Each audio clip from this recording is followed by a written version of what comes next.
There's probably no other superhero with a rogues gallery that's as iconic as Batman's. Most of these twisted monsters have actually managed to become as popular as Batman himself, and to be honest, that's no small feat. Given these facts, it was only natural that Todd Phillips' much-awaited Joker sequel would attempt to bring more of these villains to the big screen. The response to Joker, Folie à Deux, has been mostly mixed until this point, and well, a lot of it has to do with the fact that the film diverges significantly from the established Batman canon, and nowhere are these changes more evident than in the film's portrayal of everyone's favorite hero-turned-villain, Harvey Dent. Thus, in this marvelous video, we'll be exploring the top 12 ways in which Joker Folie à Deux's Harvey Dent differs from the original. However, before we move on, please take a moment to hit the like and subscribe buttons. This might just be a small click for you, but to us, it means an awful lot. With that out of the way, let's flip a coin and just dive right in.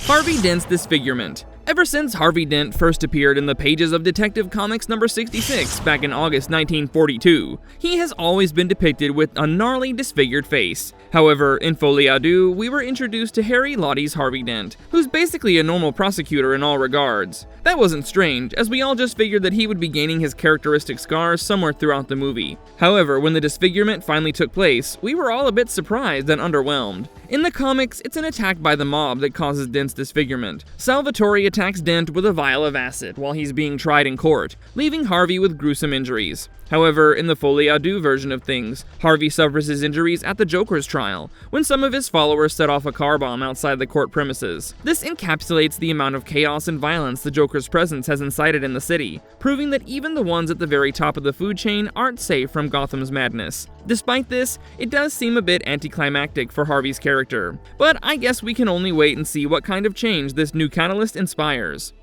Dent's injuries, less dramatic and more human. Keeping with the movie's realistic tone, Harvey's injuries seem to be way milder in Joker 2. In the comics, however, Harvey seems to be something straight out of a horror film. One side of Harvey's face is always depicted as a horrifying mesh of exposed flesh and sinew. His left eye pops out of its socket as his eyelids have been burnt off, and even the hair on the left side of his face seems to be a different color. This stark asymmetry makes the villain easily recognizable, and is a perfect visual depiction of his fractured psyche. However, in the new Joker film, Harvey still appears perfectly human after the blast, even though one side of his face is marked with wounds. These injuries are significantly less severe, but do seem excruciatingly painful. As the camera pans across the ruins of the courthouse after the explosion, we catch a brief glimpse of Harvey, who seems to be writhing in pain, and seems completely shell-shocked. It's interesting to note that in Folie à Deux's version of events, it's the Joker's actions that give birth to Two-Face, and that's definitely an extremely intriguing avenue to explore if a third Joker installment ends up being made.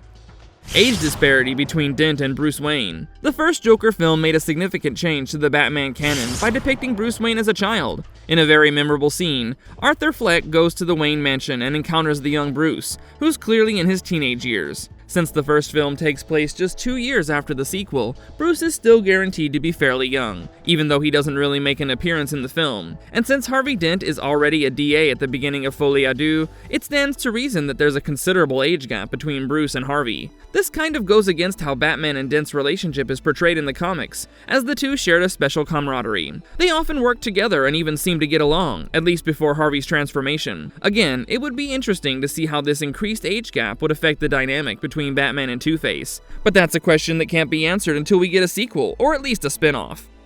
Dent's disfigurement as an accident. In almost all iterations of the character, Harvey obtains his characteristic scars as a direct consequence of his pledge to rid Gotham of crime as its defense attorney. He's so effective in his mission that the mob just has to get rid of the brash young lawyer. The attack occurs at the hands of the fearsome mobster Salvatore Maroni, who uses a vial of acid as a weapon. Since Dent is deliberately targeted by the mob for his transgressions, this definitely has a great effect on his psyche. The righteous DA soon disappears, and what we're left with is a monster unable to get past his own trauma. However, Folie à Deux de-emphasizes this transformation by making Harvey a victim of circumstance rather than a tragic hero who suffers due to his good intentions. Ever since the movie came out, audiences and fans have been arguing that since the car bomb wasn't set with a specific intention of killing Harvey Dent, it makes his disfigurement a lot less impactful, and I guess we'll have to agree with them on this one.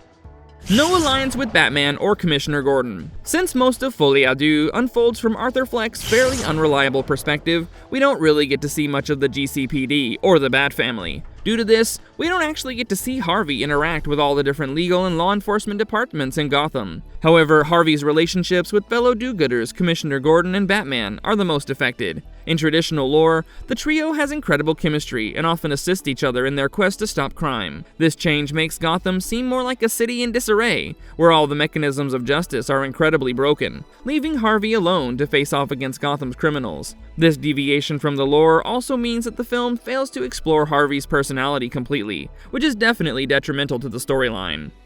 Dent's stance on the death penalty. In almost all realities, Harvey is a genuinely good man before his accident. Thus, over the years, we've come to see him as a kind soul who just couldn't withstand all of Gotham's horrors. Though Harvey has always had a penchant for justice, he has always been measured about his approach and doesn't ever go overboard to punish criminals. However, in Folie à Deux, we learn that Harvey is actually a proponent of the death penalty. In one of his many interviews in the movie, he calls for Fleck to be given capital punishment. But that's definitely not something that the canon version of Harvey would do. After all, he's a champion of justice who often grapples with the serious implications of capital punishment, and in almost all of his appearances, he's seen arguing against its application.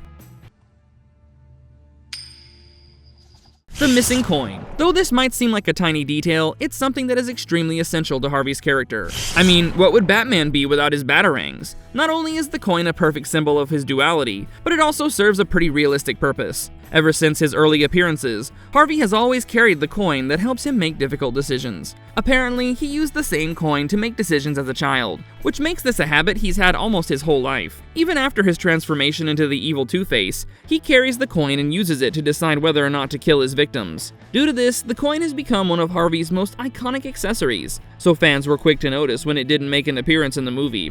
Well, this could just mean that Folie à Deux's Harvey Dent is actually a much more decisive individual, but it does take something away from the character. Maybe it will be introduced the next time we see him, but for now, all we can do is wait. Dent as the Joker's prosecutor. In the comics, Harvey's primary interest was always prosecuting mobsters. Before turning into a supervillain, Harvey was extremely dedicated to his battle against organized crime and ended up paying for it dearly. Therefore, it was quite a surprise to see him take up the Joker's case in the movie, especially due to the outrageous sensationalism surrounding the case. Harvey's interest in Arthur Fleck actually brings an interesting change to the character, as we see him fighting not only gangsters, but the purest representation of the insanity that is plaguing Gotham. By pitting Joker against Harvey, the writers have actually created a pretty interesting dynamic, but we only wish that we could have seen more interactions between the two. The trial was undoubtedly difficult for Harvey, both psychologically and physically, which makes us extremely excited for the character's future. This new narrative threat definitely opens up various new possibilities, as we're extremely intrigued to find out how Dent was affected by the Joker on a personal level. Dent's opposition to Joker's movement. Traditionally, Dent has often been morally ambiguous, especially after his incident. But in the second Joker movie, we are faced with a Harvey who's completely firm in his opposition to the Joker's movement. This makes Harvey appear like a symbol of law and order in the city that has begun to slowly lose its mind. His open denouncement of the movement proves that the Joker and Harvey Dent are two entities on completely opposite sides of the spectrum. The Joker stands for pure anarchy, while Harvey is the lone voice that calls for justice even amidst the chaos and the violence taking over Gotham. Harry Lottie's fresh take on Dent. In the Folie à Deux, Harvey Dent is portrayed by British actor Harry Lottie, who you might recognize from Netflix's Pale Blue Eye. The young actor definitely makes a convincing Dent, but a lot of it might have to do with his unique portrayal of the character. Lottie has claimed in interviews that he actively ignored all other cinematic portrayals of Harvey Dent in order to make his performance completely unique. Though we do not see much of him, the character does make quite an impression as an articulate and ambitious lawyer who seeks justice at any cost. Lottie stated that he even came up with his own backstory for the character, as he did not want to rely on age-old comic book conventions for the character's motivations. This allowed Lottie to make his performance more nuanced by letting the psychological struggles of the character take center stage. Though we haven't seen him as Two-Face yet, Lottie could definitely become one of the most convincing Batman villains we've seen in a while.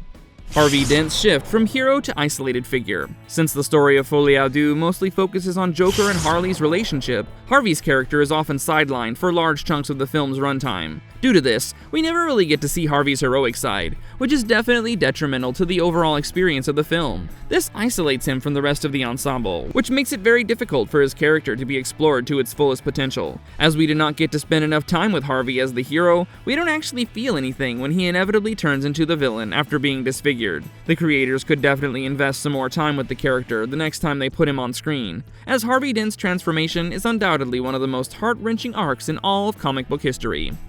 Dent's lack of relationship with Gotham's crime families. In the comics, Harvey often shares a pretty interesting relationship with Gotham's seedy underbelly. As he's largely focused on Gotham's infamous crime families, he's eventually able to gain a reputation among the mobsters. This aspect is largely ignored in the movie, as the only case Harvey deals with in Folie à Deux is the Joker's. I guess we just really need a prequel where we see the events unfold from Harry's perspective, so his relationships with Gotham citizens can be better explored. Arthur Fleck to be some kind of martyr. Marvelous verdict. Harvey Dent is a tragic yet despicable figure. He's a complex and vivid character who manages to remain relatable despite all his over-the-top crimes and schemes. Maybe that's what keeps us coming back even after so many decades. Thus, we believe that the character definitely deserves to be explored a bit more, so that we can empathize with him before he turns into a monster once and for all. After all, Batman is only as good as his villains. But what do you think? Did Joker 2 do the disgraced DA justice? Do let us know in the comments below. And don't forget to hit that subscribe button and stay up to date with all of our marvelous videos. Well, that's it for now, but don't worry because we'll catch you all pretty soon in the next one. Goodbye!